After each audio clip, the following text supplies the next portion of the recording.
Hello दोस्तों, अंजना के channel में आप सभी का हार्दिक स्वागत है। तो आइए दोस्तों, आज मैं आप सबको ले चलती हूँ महाभारत काल में। महाभारत के कर्ण के बारे में तो आप सभी लोग जानते हैं कि वो कितना बड़ा दानवीर था, शक्तिशाली था।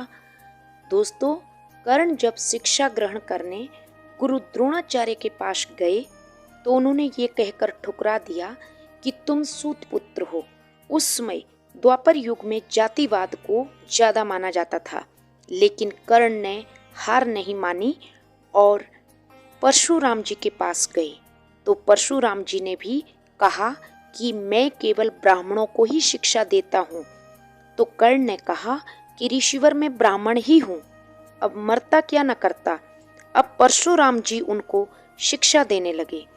12 वर्ष तक कर्ण ने संपूर्ण शिक्षा परशुराम जी से प्राप्त कर ली।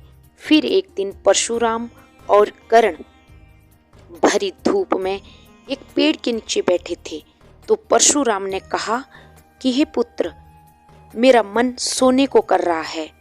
तो कर्ण ने कहा कि गुरुवर, आइए मैं पाथली मारकर बैठ जाता हूँ, आप मेरी गोद पर सर रखकर सो जाएं।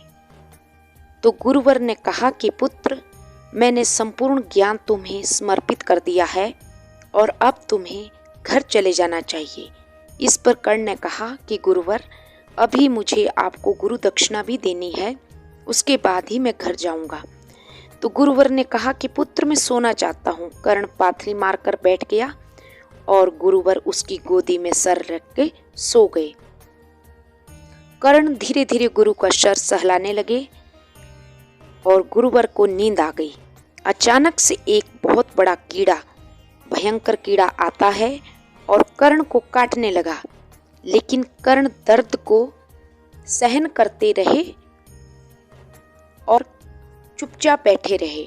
खून की धारा बहती चली गई, लेकिन कर्ण दर्द को सहन ही करते रहे।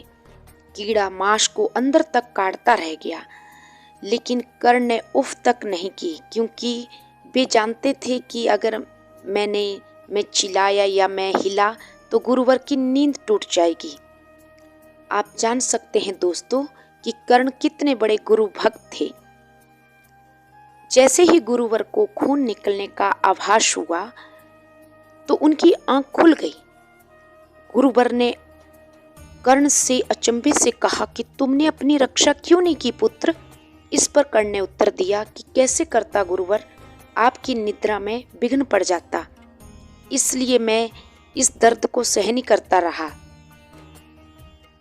परशुराम ने कहा गुस्से में कि तुम अपने गुरु से झूठ मत बोलो, तुम ब्राह्मण नहीं हो, क्योंकि ब्राह्मण इतना दर्द सहन नहीं कर सकता। तुम क्षत्रिय हो और ब्राह्मण बनकर मुझसे शिक्षा प्राप्त कर रहे हो। कर्ण ने कहा कि मैं सूत पुत्र हूँ, लेकिन परशुराम ने कहा कि तुम फिर झूठ बोल रहे हो, तुम सूत पुत्र भी नहीं हो, तुम क्षत्रिय हो। वास्तव में तो ये सत्य था, लेकिन कर्ण तो बेचारा अपने आप को सूत पुत्र ही समझता था, लेकिन वो तो क्षत्रिय पुत्र कुंती का पुत्र था, पर इस पर कर्ण को भी पता नहीं था। लेकिन गुरुवर सब पहचान जाते हैं। परशुराम ने उसकी एक नहीं मानी और कहा कि तुम क्षत्रिय हो, इसलिए मैं तुम्हें अब श्राप दूंगा कि जब भी तुम्हें इस मेरी विद्या की सबसे ज्यादा जरूरत पड़ेगी तो ये विद्या तुम्हारे किसी काम नहीं आएगी। और हुआ भी ऐसा ही दोस्तों, महाभारत के युद्ध में, और कर्ण मारा गया। तो ये थी दोस्तों महावीर दानवीर कर्ण की गाथा कि क्यों परशुराम जी ने उनको श्राप दिया था। तो आशा करती हूँ आप सबने ध्यान से सुना होगा। Please subscribe me my channel. Thank you.